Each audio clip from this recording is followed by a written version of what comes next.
ഒരു 50 കോടി സിനിമ എടുത്ത അവസ്ഥയിൽ പോയില്ലേ. ചിദംബരത്തിന്റെ സിനിമ ഹിറ്റായ സമയത്ത് ചിദംബരത്തിന് കിട്ടിയത് ആട്ടുംകാട്ടൊന്നുമില്ലല്ലോ. Recent or incident in the Kerala, I won't take the names. So there was one particular reviewer who was targeting a specific star for a long time. Then the star called him. பிரச்சனை என்னடா உங்க பத்தி சொன்னாதான் அரி வாங்க முடியும். മുന്നേ കണ്ടെന്ന് പറഞ്ഞു. അപ്പൊ ഈ വീഡിയോ പാൻ ഇന്ത്യ റീച്ച് ആയിരിക്കുകയാണ്. അതായത് ഇത് പാൻ ഇന്ത്യ ലെവലിലുള്ള ഒരു ഇന്റർവ്യൂ ആണ്. അപ്പൊ ഈ ടാഗ്, അതായത് ഈ അരി വേദിക്കുന്ന ഉണ്ണിമൂന്നൽ ഇഷ്യൂ എന്ന് പറഞ്ഞത് ഉണ്ണിമൂന്നും സീക്രട്ട് ഇഷ്യൂ പാൻ ഇന്ത്യ ലെവലിൽ റീച്ച് ആയിക്കൊണ്ടിരിക്കുകയാണ്. ഇത് ഇപ്പോ യൂട്യൂബിനെ ബാധിക്കും വിചാരിക്കുന്നുണ്ടോ? അതായത് റിവ്യൂ ചെയ്യുന്നതും ഫിലിം ഇൻഡസ്ട്രിയിൽ ചർച്ച ആവുന്നതൊക്കെ ഇല്ലടാ.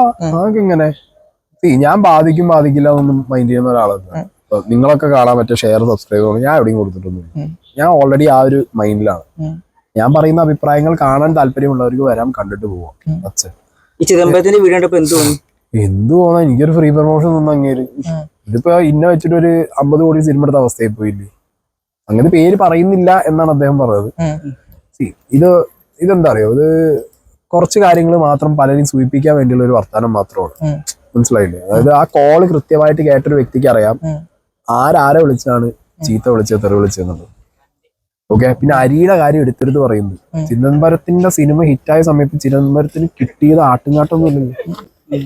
ആണോ? അരി തന്നെയല്ലേ. അതുകൊണ്ട് സിനിമാക്കാരെല്ലാവരും ഒരു കാര്യം മനസ്സിലാക്കുക, നമ്മളൊരു പ്രവൃത്തി ചെയ്യുന്ന ഒരു ബിസിനസ്സാണ് ചെയ്യുന്നത്. ഞാൻ യൂട്യൂബ് ചെയ്യുന്ന ഒരു ബിസിനസ്സാണ്, നിങ്ങൾ ചെയ്യുന്ന ഒരു ബിസിനസ്സാണ്, അവർ സിനിമ ചെയ്യുന്ന ഒരു ബിസിനസ്സാണ്. ഇതിൽ നിന്ന് നമ്മൾ പ്രതീക്ഷിക്കുന്നത് പൈസയാണ്. പൈസ കൊണ്ട് നമ്മൾ മേടിക്കുന്നത് അരിയാണ്.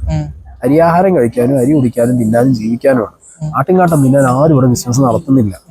ഓക്കെ. അപ്പൊ അങ്ങനെയുള്ള സാഹചര്യത്തിൽ അരിയോ അല്ലെങ്കിൽ ഭക്ഷണമോ അത്ര കളിയാക്കി പറയേണ്ട കാര്യമൊന്നുമല്ല. ഞാൻ വളരെ പ്രൗഡായിട്ടാണ് അരിയണം എന്ന് പറഞ്ഞുകൊണ്ടിരിക്കുന്നത്. ഓക്കെ.